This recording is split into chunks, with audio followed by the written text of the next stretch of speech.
All right, good morning, everyone. We've got 9 o'clock by my watch. All right, good morning. Today is November 10th, 2025. This is your 9 a.m. regular edition of Lavaca County Commissioners Court. And we will start with the confirmation of roll call. Precinct 1. Here. Precinct 2. Here. Precinct 3. Present. Precinct 4. Present. And the judge is here, so let the record reflect that all 5 of us are here, present and accounted for. And with that, we will start with the invocation. I'm going to ask Mr. Commissioner Wayne Faircloth to lead us in our invocation. Father and our God, we pause today and remind ourselves that we're flesh before you. Yet you've made us all unique, from our retinal skin to our fingerprints to our DNA. You put us together, and you put us together well. You do good work, God, and we thank you for that. We pray for rain.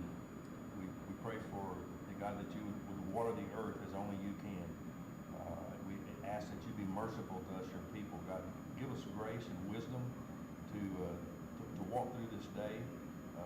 Give us understanding to know how to lead and how to serve. I just thank you, God, for your unwavering love for us. And we pray these things in Christ's name. Amen. Amen. Now our flags. I pledge allegiance to the flag of the United States of America and to the republic for which it stands, one nation, under God, indivisible, with liberty and justice for all. Honor the Texas flag. I pledge allegiance to thee, Texas, one state, under God, one and indivisible.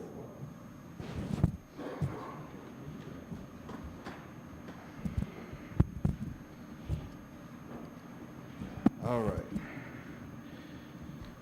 Thank you very much for being here, whether you're here live in the courtroom, present in the courtroom, or watching us at home or at your office or watching us at some other time. We're glad that you're tuning in and paying attention to what your county government is doing.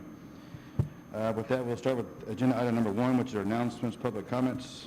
I think we've got a couple of speakers who want to speak. I'm going to start with our lovely elections office because I know they need to get back to work. If you want to come forward.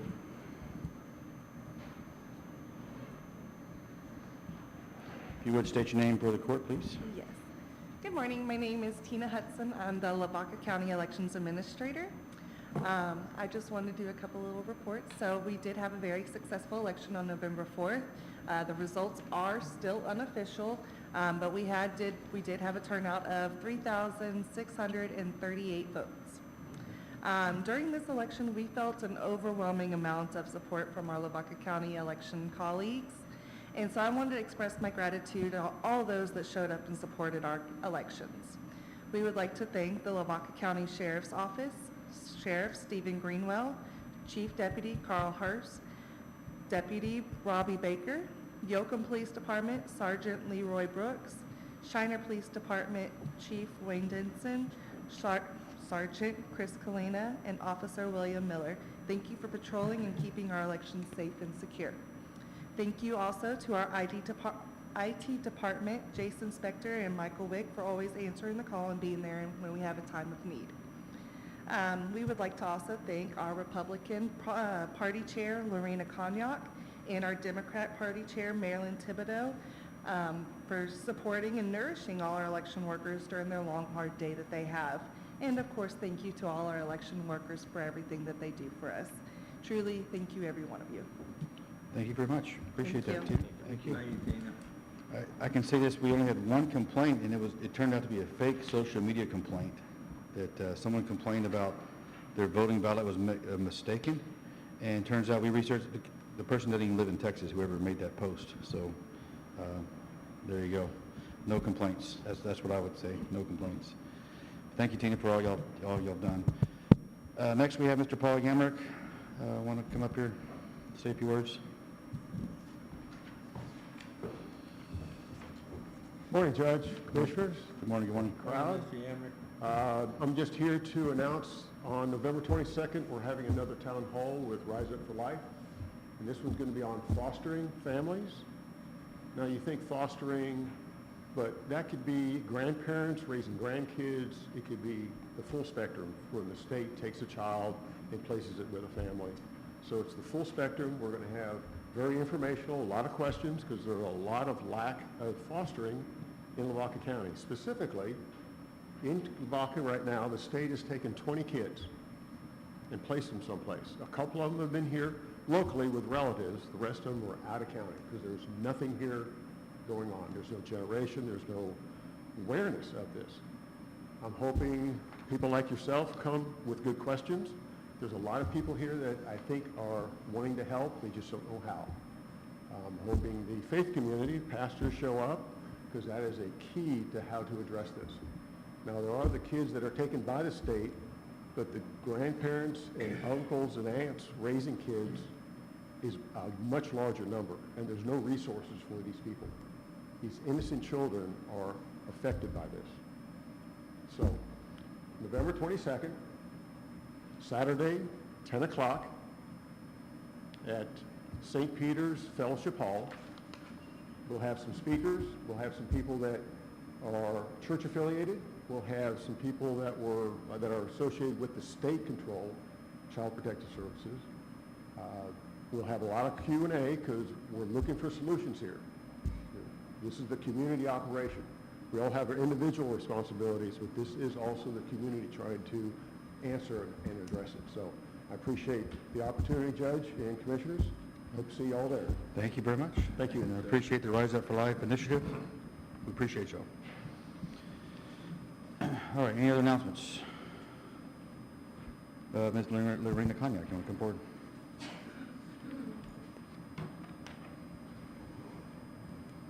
Good morning, judges and commissioners. My name is Lorena Cognac. I am the Lavaca County Republican Chair. So whether you're aware or not, filing for the primary election in March opened on Saturday, November 8th, and it will be opened until December 8th at 6 p.m. promptly. We had 8 applications turned in on Saturday, so we are very excited. This coming year is very important. Our midterm elections are very, very important. So if you are interested, you can contact me, and we can set up an appointment. Thank you. All right, thank you. All right, anything else? I was handed one announcement to give out right now, and that's to recognize one of our own.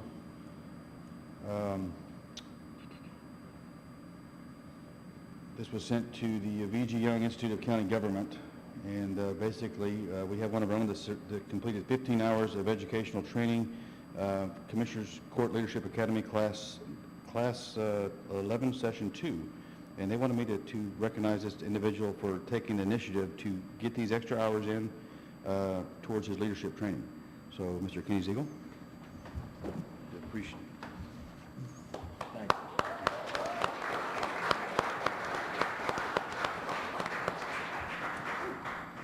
These are hours above and beyond what's required, and he's taking initiative, and I can't wait till the program is complete. But Be complete next October. and you'll go to Washington, is that correct? Yes. He had to apply to go. Not everyone gets to go. You can have that. Not everyone in the county gets to go, but he applied to go, and he was accepted. And I think we've got 2 Victoria commissioners in the region. Who's in? Yes. Okay. And so, Anywhere from the Panhandle all the way down south of the valley. It's 19 of them. thank you for your time and commitment to that. I appreciate it. All right. We're going to do a little bit of rearranging. I've got to get Michael Furr to Colorado County Commissioners Court meeting, so I'm going to move number 5 up next. So little changes here. So number 5, we're going to go next, is going to be discussed and approve the extension of memorandum of understanding between Colorado County and Lavaca County for a shared EMS director effective March 1st, 2023, to be in effect until either party chooses to terminate the agreement with no less than 30 days notice. With that, Mr. Michael Furr, back from deployment from Kerrville again. Yes, yeah, I just got back on Friday. Yeah, so this is basically just renewing the agreement that was set place again in March of 22, I believe. Okay. Like you just said, and I've read over it as well. I'm comfortable with it. It's now back in both commissioners' courts. hands to approve that if y'all so wish. Okay. So, Basically, it's making sure our dates are still aligned. yes, sir. Correct? Okay. Yeah. All right. Do I hear a motion? Make a motion to approve. I will second that motion. Okay. Motion made by precinct 4, second by precinct 3, to approve the extension of memorandum of understanding between Colorado County and Lavaca County for a shared EMS director. Hear any questions or comments? Hearing none, all those in favor say aye. Aye. All those opposed, same sign. That motion passes. Thank you, Chief Burr. Thank you. I just want to make sure that Chief Decker gets recognized too, because in my absence from time to time, he does a fantastic job keeping the ship afloat and making sure operations go smoothly. So, Y'all- thank you, Chief. Y'all both done a fantastic job. Thank y'all for going on deployment, sharing your employees with TDM. You guys are leading the state. I've said that 100 times. I'll say it 102 more times if I have to. But thanks for y'all's leadership. I know you're getting selected to go to management. When TDM picks you up in deployment, you're going to a management role, correct? Correct. Yes, sir. Okay. So it's vital that to make TDM successful, we have to share our resources. They're sharing their resources with us when we need them, and we share ours when we can. Right. So I appreciate y'all's leadership in that efforts as well. Thank you. Yep, thank Appreciate you. it. Good luck. Thank you, Michael. All right, thank y'all. Tell Judge Prowse and company we said hello. I'll do it. Okay. All right, now we're back on schedule. We're going back to number 2 from the Sheriff's Department. Number 2, discuss and approve MOU between Lavaca County Sheriff's Office and GBGC, which is Gulf Coast Gunbusters, for the disposal of seized firearms. And that's brought to you by your sheriff, found on page 1 through 4 of your packet. Good morning, Sheriff. Good morning, Judge. Good morning, Commissioners. Lavaca County, good morning. Probably not a topic we like to discuss in Lavaca County, but we need to destroy some firearms because at court, a judge has ordered us to do so. As the court is well aware, we have been cleaning out a evidence room that we inherited some 10 and a half months ago, and we are down to the bare bones now, and we have about 70, 80 firearms that we have to dispose of. This company will come and do that at no charge to us and do it in a proper fashion. And so we've contracted with them, and we just need your authorization to do so.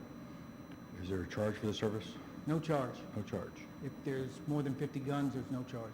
Okay. All right. Can I ask how many do we have? Josh, 70, how many, Josh? Yes, sir. 75. That's 75, and this is, well, we won't say more, but the evidence room has been accumulating for some time, and no one's gone through it to purge it. That's the way I understand. That's correct. Okay. All right. All right, do I hear a motion? Also move. Motion made by precinct 2, Second. second by precinct 1. And a motion by precinct 2, second by precinct 1, to approve the MOU between Lavaca County Sheriff's Office and Gulf Coast Gunbusters for the disposal of seized firearms. Any other discussion or comments? Hearing none, all those in favor say aye. Aye. All those opposed, same sign. That motion passes. Thank you, Sheriff. Next, we have your agenda item number 3. Discuss and/or approve adding 2 full-time federal contract-funded immigration and customs enforcement officers as ICE officers, 287G task force officers to deputy positions for the Lavaca County Sheriff's Office. You want to walk us through this one? I will. At this time, I'm going to ask Bud Ratliff to come up. He's the ICE 287G program manager. Okay. I suspect there'll be some questions at the end of my presentation, so I'm going to ask him to step forward. So under the ICE 287G program, there's 3 components. There is the jail enforcement model, there is the warrant service officer model, and then there is the task force model. The Lavaca County Sheriff's Office participates and is trained in all 3. This morning, we are going to talk about the task force model only. This court authorized the participation in the task force model on August 25th of this year. Over the next several weeks, the Lavaca County Sheriff's Office, begin receiving training instructions and training links in order to become trained up from ICE. On September 30th, the Lavaca County Sheriff's Office had 16 fully trained ICE credentialed deputies with the ability to exercise limited immigration authority. Also on September 30th, we made our first detention of an illegal alien under this program. That made the Lavaca County Sheriff's Office an active participant in the Task Force Model Program and also eligible for reimbursement of equipment and salary.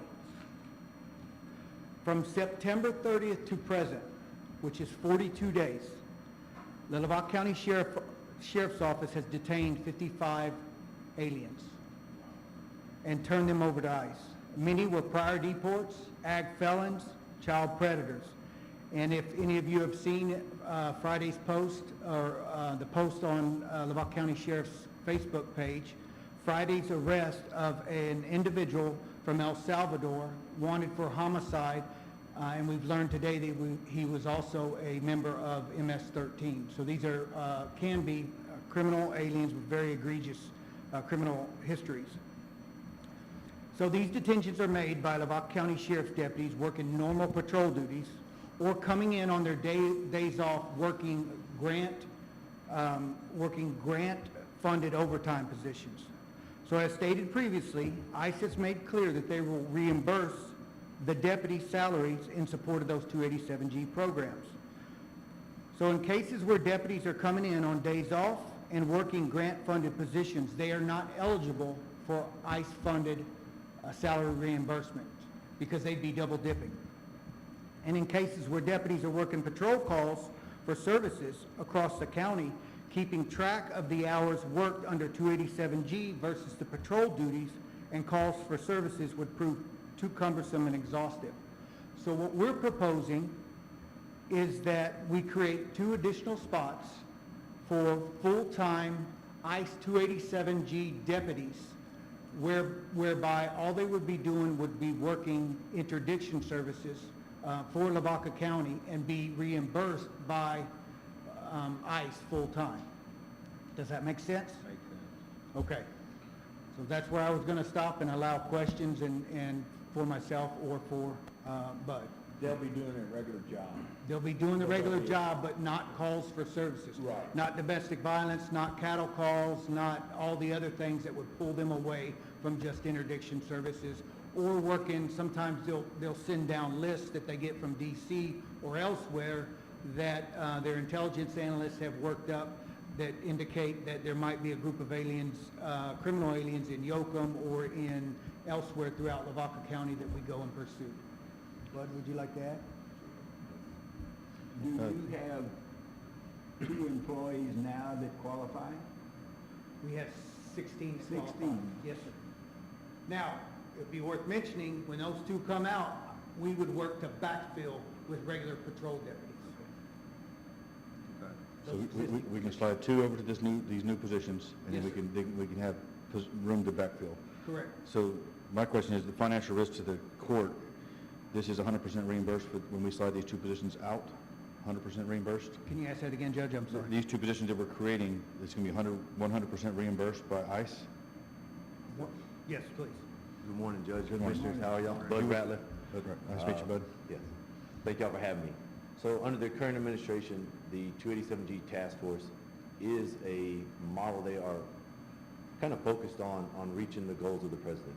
The President believes that through the task force and utilizing local partners, he'll reach his goal of removing illegal immigrants from the country at a rate that he believes should be done.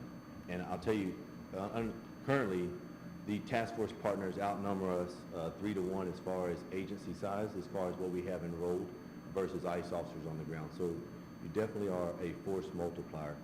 And you're apprehending people that we would never come across. We don't work interdiction. We work very targeted arrest in cases that we know are in the community, and we'll target those specifically and go after them, whereas your deputies on the ground, they are working traffic, and they're going to get the chance encounters like the one we just had with that individual we wouldn't have come across that's wanted for homicide. And so the payment portion that they have written into the MOA is they are reimbursing the county for any hour that is done utilizing it for immigration work.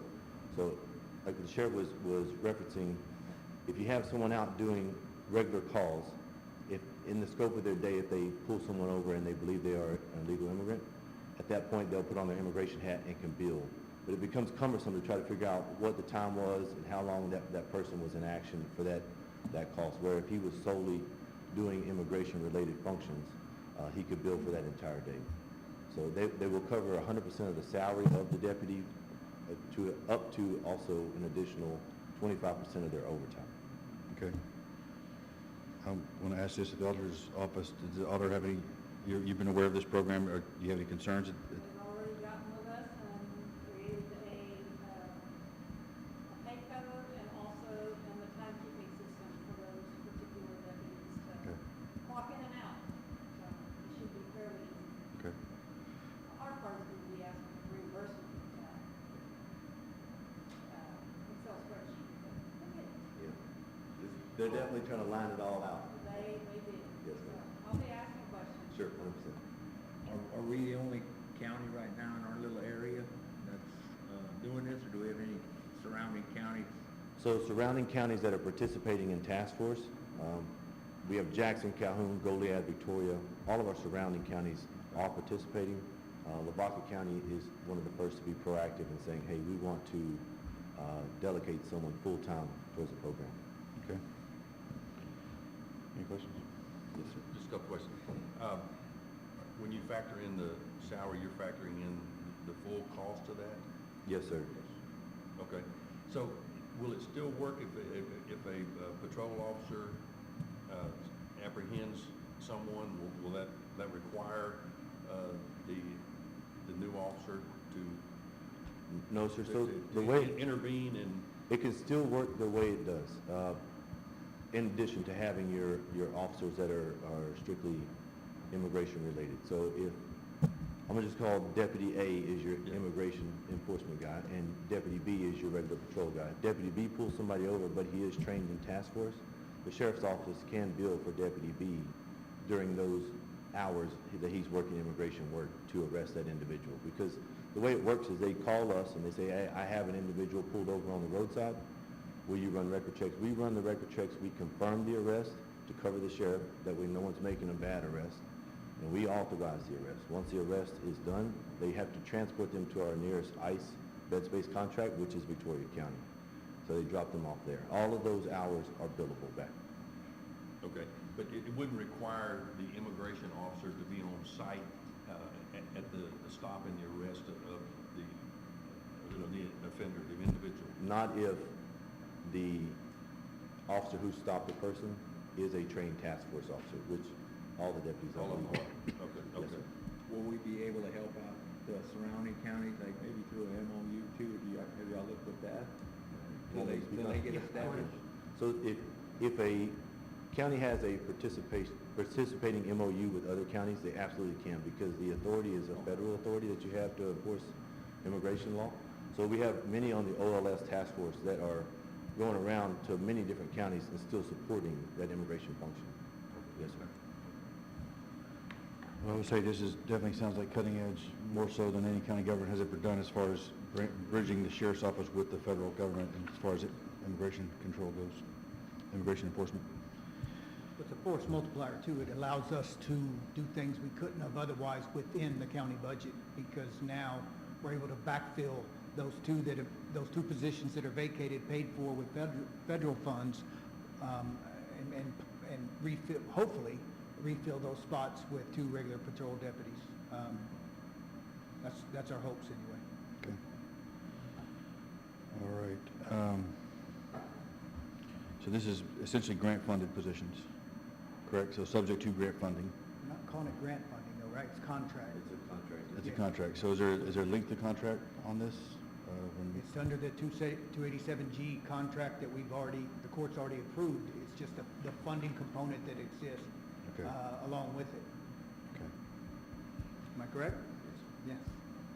But I guess what I'm saying is there expiration on that already set in stone, or is it just It's 3 years. 3 years? Yes. So, to go into further detail, we're already waiting on $220,000 from the federal government that's owed as a result of reimbursement for equipment and, it's equipment, as a result of participating in this program. $100,000 for vehicle, $7,500 times the 16 credentialed deputies. Because of the shutdown, it's been slowed down, right? As far as salaries, we just didn't have a chance to sit down with Ms. Obella's office and work through all the salary stuff. Plus, once we started seeing how cumbersome it would be to divvy up, we just decided not to do it. But everything's in place right now. The contract's in place, all the mechanisms are in place. We're just waiting with Mrs. Kurth and her office, waiting for the $220,000 to come, and then we said, well, let's see if we can pass this through the court, and then we'll start on the salary reimbursements after we move a full-time over. So as far as the salaries go, the court determines the salaries of any county employee. Do we have that component in this offering right here, or is it just? And what is the salary gonna be? Or will it be the same as in the Yes, deputy? yes. I sat in on one of the conference calls early on, and essentially all we do is push the salary of the deputy, including fringe benefits, to them, and then they reimburse. We submit the hours, and they reimburse. Josh looks like he wants to say something, and he's up to par on this stuff. Do you have anything you want to add, Josh? Come on, Josh. Come on. Does the board, do y'all want to like say how much these two deputies are gonna be making today? Do you approve this? I think if you're not raising the pay of the standard pay of a deputy, it's already in there. We're just adding 2 positions at regular pay, right? I think it depends on the deputy that we choose as We well. have deputy levels though, different Right. tiers. Because we do have more active, aggressive deputies than others, so depending on which ones we choose, it will determine the salary of the deputy going forward that he sees. Josh, Kevin? Sure. So as far as the question of, as far as the monies coming, that it's a reimbursement. So essentially, y'all would be creating those 2 positions, funding those 2 positions, and then as they're worked, as payroll is paid out, then it's a reimbursement process with ICE. I would also like to point out that would be 2 more full-time officers on the streets, 2 more patrol vehicles, just 2 more people for everybody in Lavaca County to see on the roads, patrolling roads. While they'll be focused on immigration laws, they're creating traffic stops, their contacts with the public. So while they're doing that, they're also going to get into, other types of crimes or drug seizures or just to be in the public's eye. So it's a force multiplier in and of itself just to have more marked patrol deputies on the streets. Gotcha. So what happens at the end of the 3-year period for these two deputies? The most productive ones remain. Well, again, working with the sheriff's office, working together with the auditor's office would bring it to our attention if that funding is drying up or going away. I'd also want to have some kind of checks and balance in place. We all have our own perceptions of the federal government and dealing with FEMA. And so I don't want to get into an arrangement where we've entered into something that we can't get reimbursed because we didn't dot an I over here and cross a T, and so it nixed the whole funding. So I'd want to have some kind of checks and balance between the sheriff's department and the auditor's office to bring that back to our attention. If we have not got funding reimbursed like we're supposed to, for whatever reason, it needs to come back to our attention. It's a monthly reimbursement process. So Month, okay. Yeah, every month we send in a reimbursement, and they have an Excel spreadsheet that probably has at least 6 tabs asking for all sorts of documentation, and that, again, is done on a monthly basis. And if we don't get it in a timely fashion, we'll let you know. Gotcha. All right, and with the government shutdown, is that a problem at this point at all? Is this program is still continuing? I mean, So, I'll speak on that. Sure. So the program itself has a lot of funding. It's written into the big beautiful bill. As far as employees, that's a different state, but you guys fall underneath the funding for the big beautiful bill. okay, so the funding's already there and intact Yes, sir. still? Okay. Yes, All sir. right. All right. Any other questions, guys? Mr. Kosian? No, sir. Let's make it work. All right, you heard it, he said make it work. Do I hear a motion? I'll make that motion. Second. Motion made by precinct 3, second by precinct 4 to approve adding 2 full-time federal contract-funded immigration and customs enforcement ICE 287G task force officers to deputy positions for the Lavaca County Sheriff's Office. Any other questions or comments? Hearing none, all those in favor say aye. Aye. All those opposed, same sign. The motion passes. Good job, thank you. Appreciate you, Mr. Ratcliffe, being here. Can I say one other thing, Judge?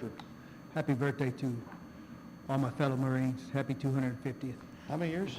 250. 250, wow. Happy birthday, Marines. Forever faithful. All right, number 4, discuss and approve addendum number 13 between LGS and Lavaca County Attorney's Office to add a full licensed user. Do I hear a motion? I'll make the motion. Second. Motion made by precinct 2, second by precinct 1 to approve addendum number 13 between LGS and Lavaca County Attorney's Office to add a full licensed user. That's found on page 17 through 18. Any questions or comments? Hearing none, all those in favor say aye. Aye. All those opposed, same sign. That motion passes. We've already taken care of number 5, so we're moving on to number 6. Discuss and approve road bond and road routing agreement updates. That's brought to you by the Commissioners Court. It says here no attachment. I don't know who put this one on here. I did not. Wayne? Yeah, but. Okay, yeah, Wayne. Can I? Go ahead. I'll speak, give you the update. We've,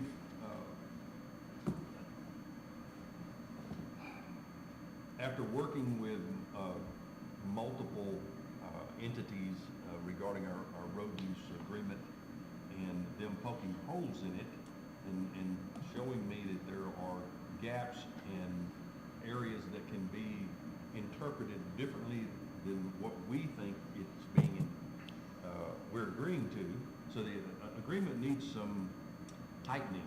The agreement needs to be adjusted, and we need to be much, much more specific in that road use agreement as to the routes and the options, and it. So what I did was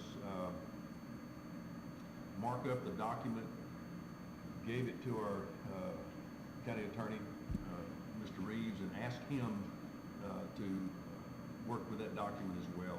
And let's, I guess, retool it in such a way that it would provide some specificity between us and the, I guess, the permit holder. I've had a lot of trouble, and the sheriff's office has been really helpful with that, but we set up cameras because there's some drilling that's going on near Potter Pecan Farm on County Road 226, St. John area. And we gave a route on how that traffic was supposed to go. Just south of that drill site, there is a 40,000-pound bridge, load limit. And we have signs that say no through trucks at the well site on 226, been very specific, talked to them about that, and yet I have a picture of an 18-wheel crane that probably weighs 150,000 pounds crossing that bridge on a Sunday morning. And so that is dangerous, and it's illegal. We don't have a remedy for that. We don't have a way to impose some type of penalty, but that is incredibly capricious and just foolhardy to do something like that. I can't believe it, that would happen, but it did happen, and so I believe that agreement needs to be worded in such a way, constructed in such a way that it would not allow that, and if it does, there needs to be some penalties with that, because that bridge it's damaged, and now we're going to have to spend the money, beef it up to stop that. So right now, the TxDOT sets the load limits on those bridges, and so they tell us what that bridge should normally experience and what it will safely accommodate. But that's not happening. We're seeing, and here's the answer I get when I contact the exploration company. Those are contractors. We don't have any control over what they do. Really? That's where we need to come up They with do something to it. hold them responsible. Yes. But they do it on a Sunday morning. That's what he's getting at. Yeah. On a Sunday morning. Yeah, if we hadn't had cameras, and we had, so when they came out the wrong way, there was a constituent who happened to be there, he stopped and took a picture. That crane is coming off of 226 and entering 229, headed toward the Moravia store. I mean, that is not their approved route, and they're damaging the road. And a piece of equipment that size wallows out the road. It will not accommodate that. And so they crossed 2 bridges coming off of 226. And the second bridge is not load rated for that type of equipment. So I know that's saying a lot to say this. We need to make some adjustments. So anybody, you guys, I didn't really reach out to you individually, but I would tell you now that you should probably pull a road use permit and mark it up and see if we can tighten that thing up and to be very specific about what we do, and then to provide some type of remedy where if people are going to continue to ignore the permit, then there has to be some consequences. I would suggest this, doing just that, what you said, everyone putting their thoughts into the document, let's possibly consider calling a special meeting or special workshop with the DA's office, the county attorney's office, and the sheriff's department. Sheriff has an issue with this as well. He left the building already. They can't enforce what we don't write into that contract. So that's the problem it had in the past, is it didn't have a route. It just said Wells going on County Road 232, and that's all it says. And so there's no routing agreement, so there's nothing for him to enforce. We have to have a specific agreement for him to enforce. So I think, I like your logic, Wayne. I think we need to go, we don't have anything to prove today, correct? Right, don't have anything So this to- is just brought up for This is discussion. an update. I think if we can't get the drilling company to be responsible for their subcontractors, I've done it once, I'm gonna just shut the road down Yeah. and let them worry about how they're gonna get to it, because we can technically do that. Yeah, we can. Well, we're issuing one road bond and road routing agreement per well, Yes. correct? We're talking about oil and gas. So we're not issuing an agreement to the subcontractors. There's a parent contract. No, it says, the agreement says they're subcontractors. Okay. So I think we need to, I would suggest, I mean, we may not have to have a special meeting, but if you'll put your thoughts together with the county attorney and the sheriff's department as well. I'd like Carl Herbst and Josh to be there as well.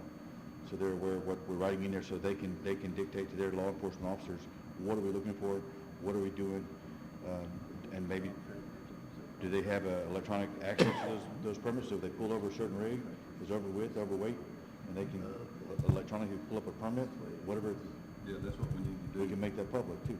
And somehow, here's another question that you guys, do we need to discuss this openly like this? Because the drilling and exploration companies have the understanding, at least is what they communicated to me, that if they issue one bond, that one bond is good for all of their exploration. Well, that's not how I would see it. No, it's per road, it's per site, because it's $250,000 bond. We probably will never collect on that, but that aside, it would take that to rebuild a road. One road. It would take that to build one road, depending on, like, if it was 244, there's 3 miles of road there. 3 miles. So, Kenny, can we build 3 miles of road for No. $250,000? No. We can't. And so they're under the impression. To reinforce that bridge, you're not gonna get paid that, it's gonna be more. You would. So it's their impression that 250, once they do that, they're good. They can drill all they want to, anywhere they want to, that one bond provides them complete coverage for their activities in Lavaca County, which that's not how I see it. I'll be honest with you, I don't see it that way. Because of the potential loss of use of the road, no, that's for one road. So every time you pull a road permit, you need to provide a bond. Okay. Well, this is a growing problem, again, with my understanding of EOG's expectations. EOG's going to drill 80 wells between here and Weimar. So that's right through the heart of us, so when you, Absolutely. what do y'all suggest, meeting another time, or what do you want to do? I suggest we need to, get together and have a meeting with our attorney, Okay. and the sheriff's department. So Shane, Nayleen, will you coordinate that, get a special call meeting together so we can get the attorneys at the table and the sheriff's department at the table, and go over that routing agreement? All right. Anything else on number 6? We're going to discuss this some more, I think, coming up. Anything else before we move on? There's nothing to vote for exactly on number 6, so we'll move on to number 7. Discuss and approve allowing a permanent water line to be bored under a county road. Again, that's you, that's, Yeah, I know y'all want to hear from me again, but we love to hear from you, Wayne. one of the issues that we're This is at facing the- now in this extended drought is that we have people that have pastures on both sides of the road, and their ponds are drying up.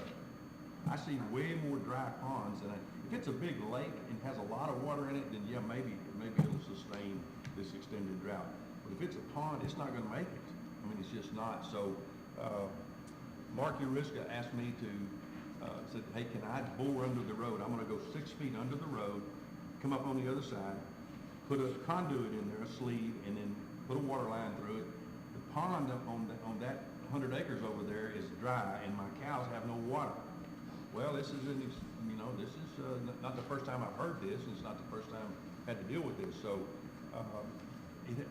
I got with the judge's office and Aileen, and it's a pipeline permit, if you will, because you're boring under the road.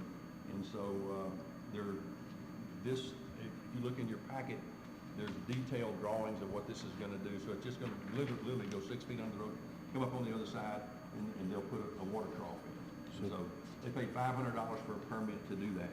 Okay. And they're going to bear the cost of boring the road, boring underneath the road. So I didn't have any issue with it, and I hope the court doesn't have any issue with it, because if I was in the same position, I'd be asking the same thing. The cattle have to have water. How long can a cow go without water? Not long. 3 days? I'm not a vet, I don't know. Not long, I'm telling you. Not long. All right. My understanding back from the days of FFA, a normal cow drinks 35 gallons of water a day, is what I was told. I don't know if that's true, but that was the number then, so, anyway. Do I hear a motion? Is that a motion? Yes, sir, I make a motion, we approve allowing a water line to be bored under County Road 229. Under all county roads. All right. Under all county roads? I would say, because you're not the only road that's gonna need that, so I would say every precinct ought to. It says a county road, so I guess we can, whatever y'all want to do. So you want to make this is a policy? I would, yes. Again, I know Otherwise, I've they'll be heard, back. in the last 5 years, I've heard people allowing that. Some commissioners have allowed this already, Yes. but this is making it You work. give it to the landowner and you Yeah. do your So stipulations. I do agree that there should be some kind of monetary cause for this, or everyone would want to do it. And then you've got the slight chance of a disruption to that county road, or the bore machine tore up the road in the process. We need to know who's accountable, and they had the rights to go there to do it.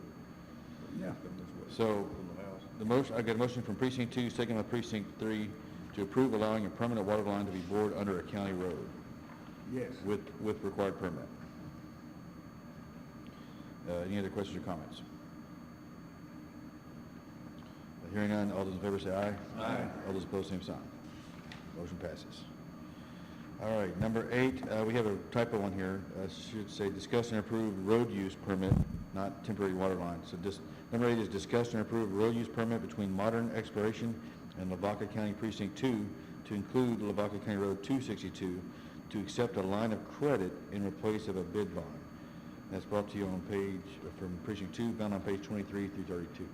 I guess this is my day. This is your day, sir. Boy, wow. All the drilling activity is pretty much in your Y'all area. are drilling activity, there's some drilling activity. I spoke with Gary Yost, who's the CEO of Modern Exploration, and he would rather put up a $250,000 line of credit from his bank than he would go purchase a $250,000 bond. And so, I mean, that's cash money. I'm like, yeah, we'll do that. So, but I'm coming to the court for approval But, that's, this road use permit for 262, and it's not very far, it's off of 1295, the road that goes from Kaminsky to Praha. And so, it's right off there, just to the west, and so, they already have a site there, they have a well there, and they're gonna drill another well. And so, he wanted to put up a cash bond. Okay, that's what this is. So I move that we approve item number 8, accepting the cash bond from Modern Exploration. Second. Motion made by precinct 2, second by precinct 1, to approve the road use permit between Modern Exploration and Lavaca County Precinct 2 to include Lavaca County Road number 262 to accept a line of credit letter in replace of a bid bond.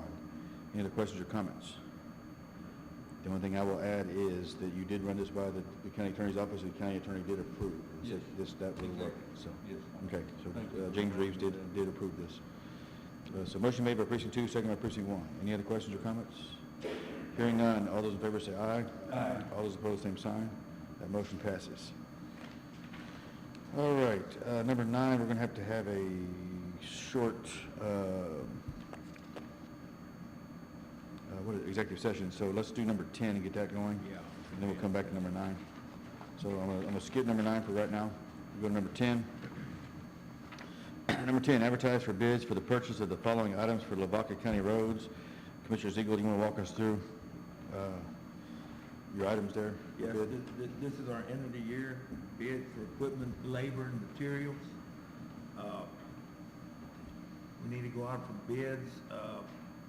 Sealed bids will be out on November 10th through November 21st of 2025, and we will send all bid packets to Shane R. Opiella, County Attorney, Lavaca County Courthouse.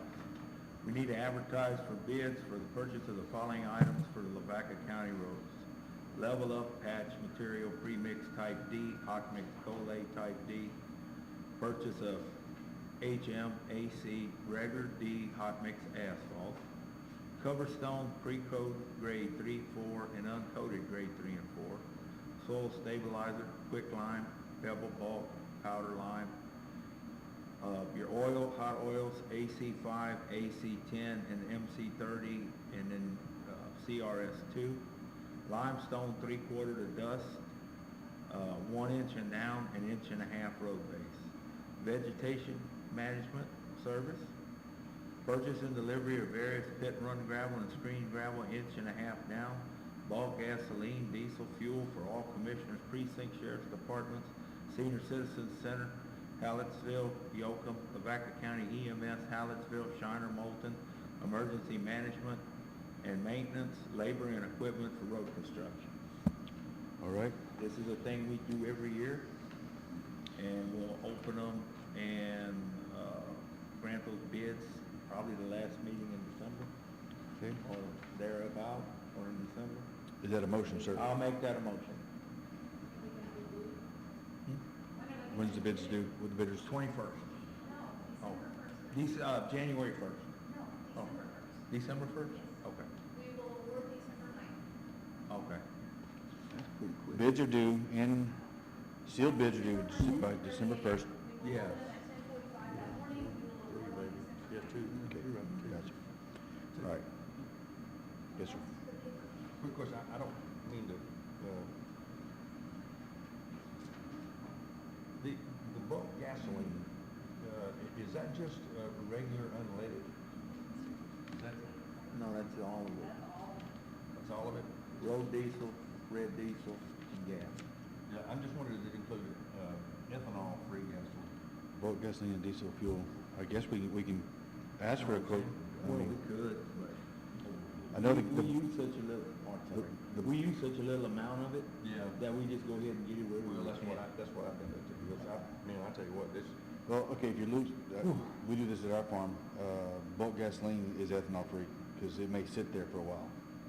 Now, bulk diesel, we're using the diesel all the time. Yeah, yeah. So y'all may, if y'all have limited use of gasoline, ask for bulk ethanol, we can ask, put that in our bids, if you'd like that. the vehicle's not so bad, but if you're a small engine, it just, golly, it just, We can adjust this to add for bulk unleaded gasoline, bulk ethanol free gasoline, bulk red dyed diesel, how do y'all want to do it? How much fuel, ethanol-free gas you use? yeah, I know, No, you're not a gonna. couple gallons, You're not gonna, yeah, you're right. for chainsaws, whatever. Yeah. No, you just go and pick that up, in my opinion, you know. Yeah. You don't have bulk gasoline? We don't, yeah. Yeah, but not ethanol we free, are. we're talking about. No, I don't have You can bulk use just a ethanol small free. amount. No. It's just for small engines. I shouldn't have brought it up. It's for all our pickups. So we're gonna leave it alone. Leave it alone. Okay. All right, I had a motion by precinct 3 to advertise for bids for purchase of the following items that he described. Do we have a second? Second. I heard one. Motion made by precinct 3, second by precinct 1 to advertise for bids for the purchase of the following items as previously described for Lavaca County roads. Any questions or comments? Hearing none. If you have any questions about the bids, contact Nalene Rupert in the judge's office at 361-798-2301. She'd be happy to walk you through it. All right, any other questions or comments? Hearing none. All those in favor say aye. Aye. All those opposed, same sign. Motion passes. Okay. I hate to do this to the court, but before we get into number 9, discussion or approve building updates by Judge Mudd, I'm going to have a quick executive session with the guys right here in my office. It won't take us 5 minutes. The reason for the executive session is we received a quote on demolition services for the rest of the annex concrete by the same contractor there. I want to discuss that with them before we move forward. And then we'll come back out and I'll give you an update of all the projects we've got going. So we'll take, I think it should take 5 minutes. Hopefully we'll be in there for about 5 minutes. So do I hear a motion to go into executive session? So moved. Motion made by precinct 3. Second by precinct 2. The time is 9:51. We are in executive session at 9:51. All those in favor of executive session, say aye. Aye. All those opposed, same sign. We are in executive session right now at 9:51 a.m. Right back.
All right.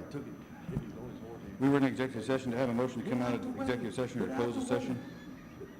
Motion to close executive session? So moved. I heard precinct 4 and precinct 2. The time is 10:05.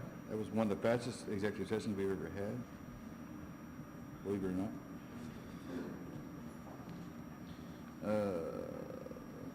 I'm doing my paperwork, sorry. We have to do paperwork for closed sessions. And it is 10:05. All right. Again, we had a quick executive session. We had a quote to remove concrete from the annex building. That was the subject matter of our executive session. So we have had our thoughts, but let me go through my presentation real quick. It'll be quick, promise. Number 9 is discuss and approve building updates, and that's it, just basic open discussion. First of all, we've had these, several projects at the annex. We redid the voting room. That's complete. I think there's maybe some more furniture they're going to purchase for that. The old subway building is complete, and I think Doug Kupchak's here, but I think they're waiting on some things in that room as well. It's not furnished yet, not fully furnished, not fully functional to the public, but those 2 rooms are complete. The third option we had, we purchased the strip of land at 400 North Texana, formerly known as the Fur Building, and so this court voted to demolish the building that was sitting basically on a sidewalk and at that corner intersection.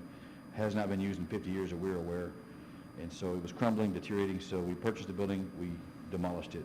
The bid said take it down to the concrete. That's what we said. We'll leave the concrete because this commissioner's court said, well, maybe we can remove that concrete. The contractor called to have me meet them at the site to say, hey, we're done with our project to sign up on a project. I called Kenny Ziegel, and Kenny met with me. The 2 of us met with the contractor, and it was satisfactory, Kenny? Yes. Yeah, so they did exactly what we asked them to do. We had asked them at that time, hey, would you be interested in taking out the concrete? And they said, sure. And so they sent us a quote for that, and that's what we entertained back in the back. So, asking you guys, I think the general consensus is y'all want to go look at the project first to see maybe if we can't do it in-house? Yeah, let's see if we can do it in-house first, and if we feel like that we can't, then we can take further steps if we need to go. Okay, and we can always ask some local contractors as well. Oh, yes, I'd like to keep Okay. whatever local contractors Right, at that time. okay. All right, so that settles that. So we're not going to take action on the quote that we received from ABA Services. At this time, we're going to look at our options and let them go look at what their capabilities are as commissioners.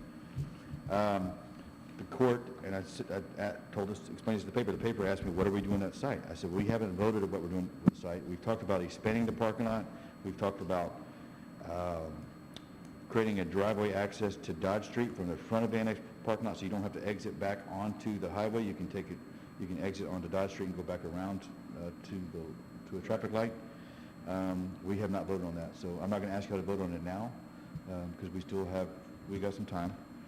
But if we go that route, well, we've approved TxDOT doing the sidewalk, so that's going to take place probably April next year, and then we'll look at what our options are with the site itself.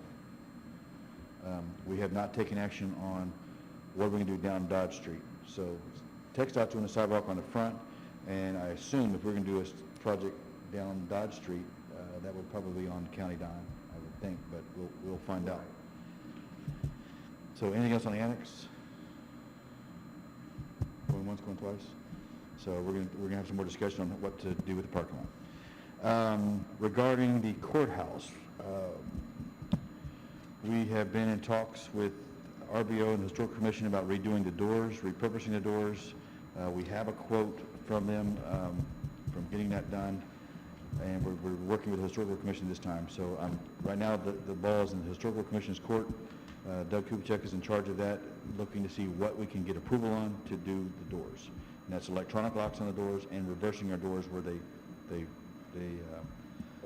open to the outside. So you can, if we're in a lockdown situation, anybody can panic out the door without having to fumble for keys. That's what we're looking for. So there's nothing to vote on that. I just want to give you an update that we have some quotes, and there's some decent, there was a decent, I thought it was a decent price And the stone guy, that bid the project, is the same contractor that has done work on the Alamo. So it will be done right. That's the main thing. But this time, we're gonna leave it up to the historical commission to take the lead on that to see what we can and cannot do. And once we get that, then we'll come back to the court for approval. So, all right, that's all I have, basically. Anything else? Well, then that makes us move on. We have nothing to approve on number 9. So, we've already done number 10. That leaves it consent. So we're now at, and that's misnumbering effects, that should be number 11, consent agenda. Do I have a motion to move into consent? I make that motion. Second. Motion made by Precinct 3, second by Precinct 4 to approve the consent agenda by one motion, second, and vote, and move into consent. Any other questions or comments? If not, all those in favor say aye. Aye. All those opposed, same sign. We are in consent. Our microphones will go off until we're out of consent.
All right, we are out of consent agenda. All documents have been signed, read, and accounted for. Any other business of the court? If not, we'll move on to item number 12, which is announce next meeting, which will, next regular scheduled meeting will be November 24th, 2025. I assume that's a Monday. Is that correct? Is it? It is last Monday in November. Last Monday, November 24th, 2025, at 9 a.m. will be our next regular edition of Commissioners Court. Again, Nayleen may call a special call meeting for y'all to discuss the road use agreement, and we'll announce that publicly at that time. With that, any other comments or questions? Entertain a motion to adjourn. Yes. Motion made by precinct 1, second by precinct 2 to adjourn. All those in favor of adjourning say aye. Aye. All those opposed, same sign. We are adjourned. Thank you very much.